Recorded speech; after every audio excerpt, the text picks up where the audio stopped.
കോഴിക്കോട് പയ്യോളിയിൽ മണ്ണിടിഞ്ഞ് അപകടം. Electric post ഉൾപ്പെടെ ദേശീയപാതയിലേക്ക് പതിച്ചു. ദേശീയപാത നിർമ്മാണം നടക്കുന്ന ഭാഗത്താണ് മണ്ണിടിഞ്ഞത്. സമീർ സി മുഹമ്മദ് നൽകും കോഴിക്കോട് നിന്നും വിവരങ്ങൾ. സമീർ, ആർക്കെങ്കിലും പരിക്കേറ്റിട്ടുണ്ടോ? എന്താണ് നിലവിലെ സാഹചര്യം അവിടെ? പ്രജിൻ, ആർക്കും പരിക്കേറ്റിട്ടില്ല എന്നുള്ളത് തന്നെയാണ് ഏറെ ആശ്വാസകരമായ ഒരു കാര്യം. ഇന്ന് ഉച്ചയോട് കൂടിയാണ് ദേശീയപാതയിൽ ഇത്തരത്തിലുള്ള വലിയ രീതിയിൽ ഒരു മണ്ണിടിച്ചിൽ ഉണ്ടായത്. കോഴിക്കോട് കണ്ണൂർ ദേശീയപാതയിലാണ് അപകടം. മൂരാട് പാലത്തിനോട് ചേർന്ന ഭാഗത്തായിരുന്നു ഈ അപകടമുണ്ടായത്. ശക്തമായ മഴ രാവിലെ മുതൽ തന്നെ ഉണ്ടായിരുന്നു. അതിൻ്റെ ഭാഗമായിക്കൊണ്ടാണ് ഈ മണ്ണിടിച്ചിൽ ഉണ്ടായത്. ദേശീയപാതയുടെ നിർമ്മാണവുമായി ബന്ധപ്പെട്ട് വലിയ രീതിയിൽ ഈ പ്രദേശത്ത് നിന്ന് എടുത്തിട്ടുണ്ട്. അതിനെ ചേർന്നുള്ള ഭാഗത്താണ് ഇപ്പോൾ ഈ മണ്ണിടിഞ്ഞിരിക്കുന്നത്.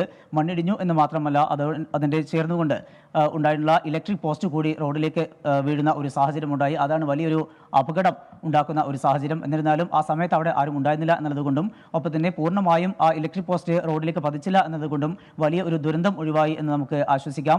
ഇനിയും അവിടെ മണ്ണിടിച്ചിലിന് സാധ്യതയുണ്ട്. മഴ ശക്തമായി തുടരുന്ന ഒരു ഘട്ടമുണ്ടായാൽ വീണ്ടും മണ്ണിടിയാനുള്ള ഒരു സാധ്യതയുണ്ട്. പ്രദേശത്ത് ഇവിടെ കടന്നു പോകുന്നവർ വലിയ ജാഗ്രത പുലർത്തേണ്ട ഒരു സാഹചര്യമാണ് ഉള്ളത്. ദേശീയപാതയുടെ നിർമ്മാണവുമായി ബന്ധപ്പെട്ടുണ്ടായിട്ടുള്ള കഴിഞ്ഞ ദിവസങ്ങളിലുണ്ടായിട്ടുള്ള മണ്ണിടിച്ചിലിന്റെ ഒരു തുടർച്ചയാണ് ഇന്നും ഉണ്ടായിട്ടുള്ള ഈ മണ്ണിടിച്ചിലും അതിന്റെ തുടർന്നുണ്ടായ അപകടവും. പ്രജിൻ, സമീർ സി മുഹമ്മദാണ് കോഴിക്കോട് നിന്നും വിശദാംശങ്ങൾ നൽകിയത്.